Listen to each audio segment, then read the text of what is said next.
Amachala was not the type of village you would easily forget, with its blend of busy market streets, vibrant communities, and the constant sound of life. It felt like a little town, a place where things moved fast and everyone knew everyone else's business. It was in this village that Shua arrived on a warm afternoon. She had left the city behind for a new beginning, planning to open a local restaurant business because she had heard it was very lucrative. But Shewa wasn't just here for business. She had a purpose, a sharp, singular goal that burned brightly in her chest. She stepped out of the car and looked around with determination. "This is where I'll build my future," she murmured. She didn't waste time at all. By the next morning, she was already on the hunt for a location to open her restaurant.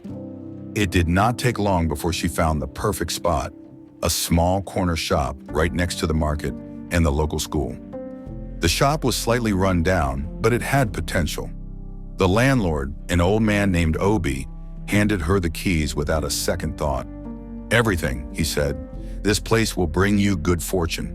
The children will be your best customers." Shewa smiled and thanked him. She wasn't interested in luck, though.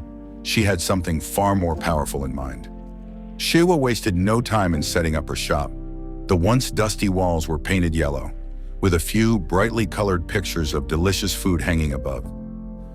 She placed wooden benches outside for customers, and it did not take long for the people of Amachala to notice the new establishment. On the opening day, only a handful of people showed up. Most of them were market men and women who stopped by out of curiosity. Shewa served them with a gentle smile, offering small plates of rice and stew. However, there was something unique about her stew. It was rich and perfectly spiced, but no one could quite point their finger on what made it so different. "This is the best stew I have ever had," one of the women, Mama Iffy, commented as she wiped her mouth with a towel. "What is your secret?" Shewa just smiled. "I don't have a secret.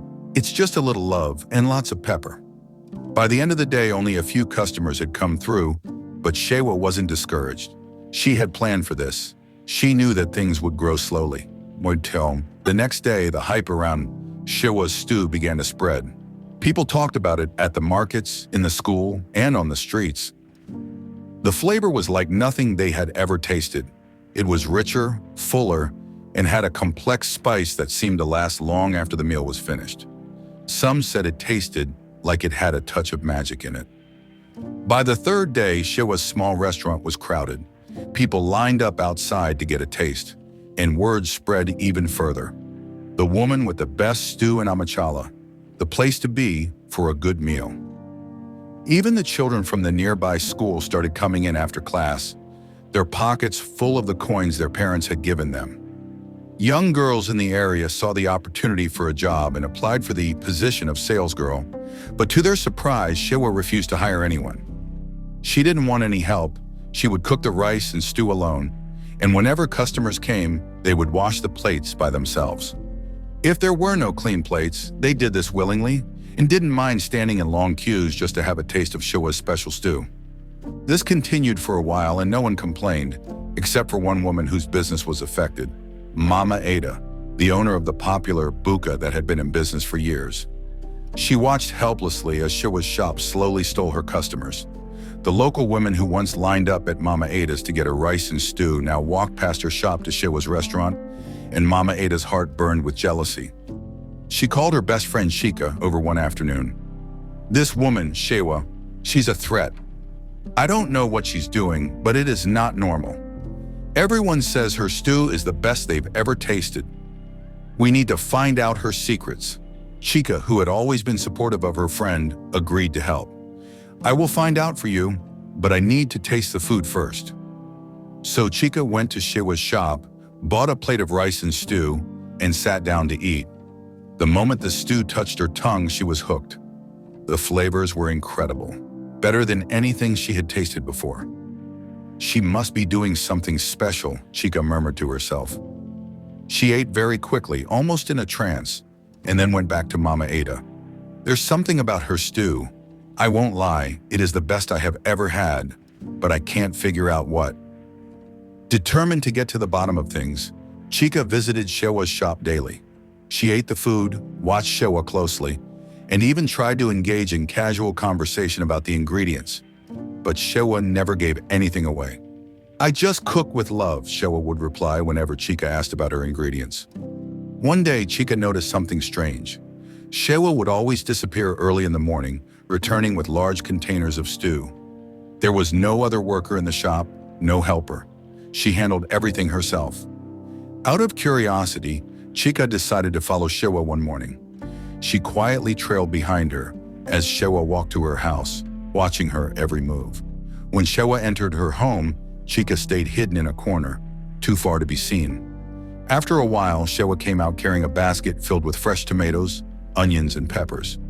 Chica saw her enter the house and begin to prepare the stew in her kitchen. Chica had no idea what to make of it. There was nothing extraordinary about the way Shewa cooked. She just used fresh ingredients, nothing more. Chica returned to Mama Ada, even more confused. "I don't get it. She just cooks like any other person. Maybe her stew is just that good. It might just be her luck." Mama Ada frowned, clearly frustrated, but she decided to concentrate on her own cooking and pray for luck to also locate her. Meanwhile, as Shewa's business continued to grow, she began to attract men throughout the village. Many tried to woo her, but Shewa turned them all down. Her focus was solely on her business. Not until Kelechi walked into her life. Kelechi was a handsome, confident young man who came into her shop one day, sat down, and ordered a plate of rice and stew. He smiled at Shewa as he ate, saying, "The taste! I have never tasted anything like it." "What is your secret?" Shewa's eyes twinkled with amusement. "It is nothing special, just a little more onions." Kelechi laughed, charmed by her easy confidence. Shewa too couldn't resist the way he looked at her when she talked, and soon they began their friendship. Over time, their relationship grew deeper. Kelechi helped Shewa in the shop, running errands and assisting her with everything she needed. They began to share their lives outside of business, spending time together and talking late into the night. Once in a while, Kelechi would spend the night over at Shewa's house, so as to be able to assist her very early in the morning. It was on one of those nights that he discovered the unexpected. That night, after a long day at the shop, Kelechi woke up feeling thirsty. He got out of bed and made his way towards the kitchen, but as he passed the bathroom, he noticed the door slightly opened. What he saw inside froze him. Shewa was standing there holding a menstrual cup that she had just removed from her body, as it was filled with dark red liquid. She then poured this liquid into a small bowl and went on to hold the bowl under her legs, widely spread, to collect more liquid. Kelechi's heart skipped a beat. He quickly went back to bed, confused, and pretended to be sleeping to avoid raising any suspicion. He didn't know what to think, but there was no denying what he had just seen. The next morning, Kelechi's mind was still in turmoil. He couldn't focus on anything as Shewa prepared the stew at the shop. He stylishly asked her, "Shewa, what is the secret behind your stew? People can't stop talking about it." She smiled. "Kelechi, you have been with me for a while now. You should know my recipe by now. What do you think makes my stew different?" Kelechi thought for a while. "Maybe it is your hands," he joked, and they both laughed. However, Kelechi couldn't shake off the image of the blood in the bowl. Later that day, he snuck back to Shewa's house under the guise of forgetting something. He opened the fridge and saw several other bowls, similar to the one he had seen with her last night, filled with the red liquid, preserved and sealed carefully. His heart sank. Was he overthinking it? Could she be using her menstrual blood to cook? No, it is not possible. It can't be true. He decided to confront her. He waited until they were alone in her house after closing the shop. Shewa was busy folding clothes when Kelechi spoke. "Shewa, I need to ask you something." She looked up. "What is it?" Kelechi took a deep breath and held up the small container. "I found this in your fridge." Shewa froze. "Why were you going through my fridge?" she demanded sharply. "That is not the point, Shewa. What is this? What are you doing with blood in your kitchen? Is this what you've been using to cook your stew?" For a moment there was silence. Shewa's heart rose and fell as she stared at him. Then she shook her head. "You don't understand. Kelechi, don't jump to conclusions. Then explain it to me." Kelechi turned it around. "What is this? What are you doing with it?" Shewa's eyes darkened. It is none of your business. You have no right to invade my privacy. She snapped and tried to snatch the container from his hand. I had every right, Kelechi countered. I trusted you, and now I find out you've been adding menstrual blood to the food you sell to people. Even me. Shewa refused to say anything until Kelechi mentioned going to the police and exposing her. Fine, you want the truth? I'll tell you. Kelechi crossed his arms, waiting. Shewa began. I store my menstrual blood every month. I collect it and preserve it. I use it in small amounts to cook the stew. Kelechi's face twisted in disgust. Why, Shewa? Why would you do something like that? She looked up at him. Because this village deserves it. Every single one of them. They don't know me, but I know them. They killed my mother. Kelechi blinked in confusion. What are you talking about? Shewa took a deep breath and began to tell her story. My mother was in love with a man from this village. When she found out that she was pregnant, she thought he would marry her, but instead, he denied her. He told her he was already engaged and couldn't marry someone from outside his village. She came here to his family, hoping they would accept her, but they turned her away. They told her it was against their traditions to marry someone who wasn't from Amachala. My mother begged them. She begged for them to acknowledge me, her unborn child, but they refused. She returned to her hometown, heartbroken and humiliated. She died while giving birth to me.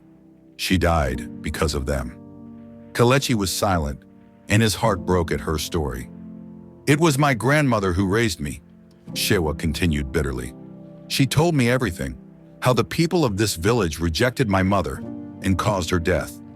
So when I grew up, I made a promise to myself. I swore I would come here and make them pay. Kelechi stared at her in shock.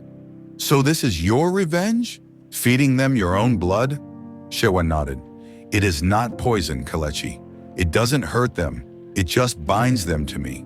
It makes them love my food, makes them unable to resist coming to my shop. It is my own way of dominating them, of making them depend on me. It gives me satisfaction. Kelechi shook his head.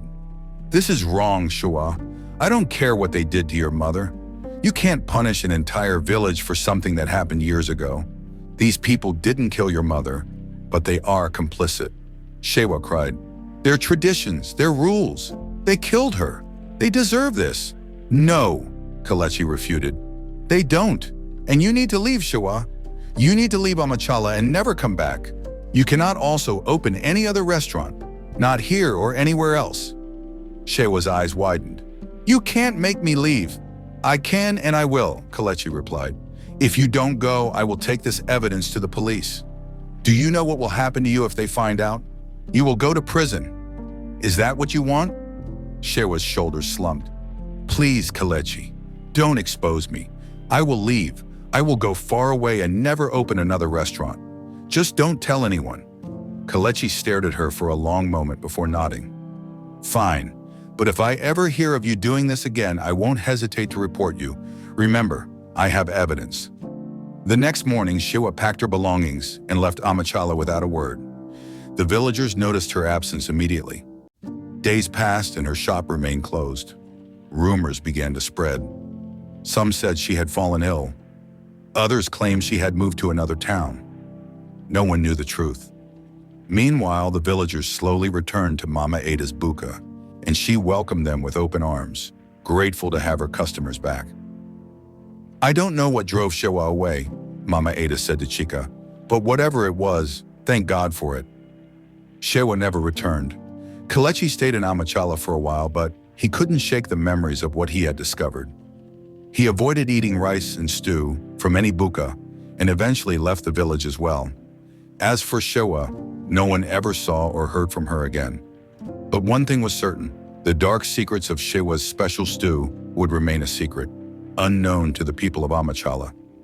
Thank you for watching this story. Kindly share your thoughts about the story with me. Give this story a thumbs up and share it with your loved ones. Also, subscribe to this channel for more interesting stories. Thank you and remain blessed. You know.